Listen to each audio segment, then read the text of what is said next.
that." His eyes seemed almost merry as he beheld her. "The war is my duty, sweet Aislin. The duty of every red-blooded Southerner. My mother's family lives in Tennessee. If you're about to argue with me about my being a Reb—" He laughed heartily. She saw the spirited gleam in his eye.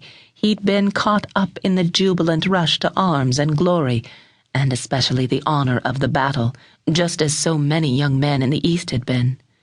How it had reached him all the way to California she couldn't guess, but it was so like him.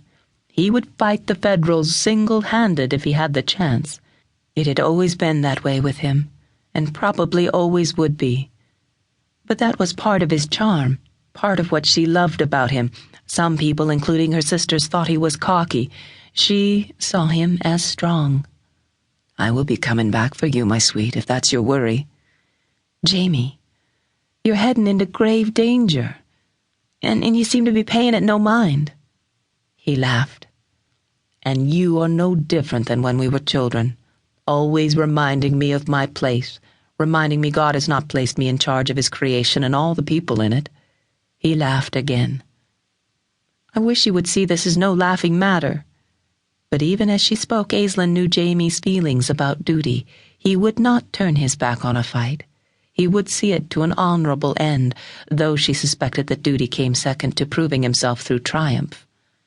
She stood abruptly and walked to an outcropping of boulders nestled among some scrub pines, buckthorn, and manzanita. Before her spread a view of her father's rancho, stretched to the jagged peaks of the San Jacintos like a pale green-gold sea. When she spoke, she didn't turn back to him. "I thought life would always go on the way it is now." "Well, nothing can stay the same forever, Aislin." She turned toward him again. Though he was a man of 22, his expression was as playfully roguish as it had been at 12. His shock of unruly, wheat-colored hair, ears that stuck out slightly, and the glint in his dark eyes only added to the illusion. Aislin's heart caught. She turned away from him. "I will miss you, Jamie." Behind her, a low chuckle rumbled from Jamie's throat. "Aha! There it is at last. I never thought I would live to hear those words." There was a soft crunch of boots on stones as he moved toward her, and a moment later he reached for her shoulder and turned her toward him.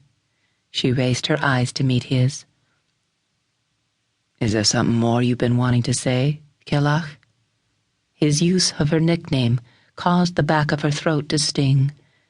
When she was 8 and he was 10, they'd set about building this fort, pretending it was an ancient Celtic ruin in the heart of Ireland. Jamie found the name in a Gaelic book belonging to Aislin's father, read its meaning, warrior maid, and said if she had to have a Gaelic name, she needed one that fit her better than Aislin, which meant flower. She always wondered if he had chosen it because he didn't think her pretty, or if he simply valued strength more than beauty. "How long will you be away?" "Well, from all reports, the war will not last long. The Yanks may think they can crush the Rebs, but everyone knows the South will enjoy a swift and decisive victory." "Well, that's what folks here say, but—" He placed a fingertip to her lips to shush her. "I will be coming back, Killach, I promise." It was the first time Jamie had touched her with such intimacy, and she blinked in surprise. She stepped closer. His eyes had lost their boyish look. This was a Jamie she had never seen. He touched her cheek.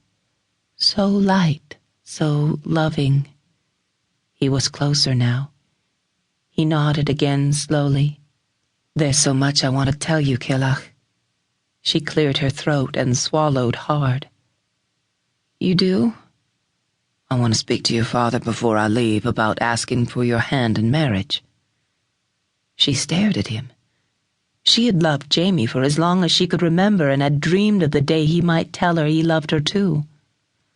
"Killach, I want to marry you. I mean, if you'll have me." His words seemed to rush out, as if he'd been planning them for an eternity, holding them inside for nearly as long. He raised a brow as if asking a silent question.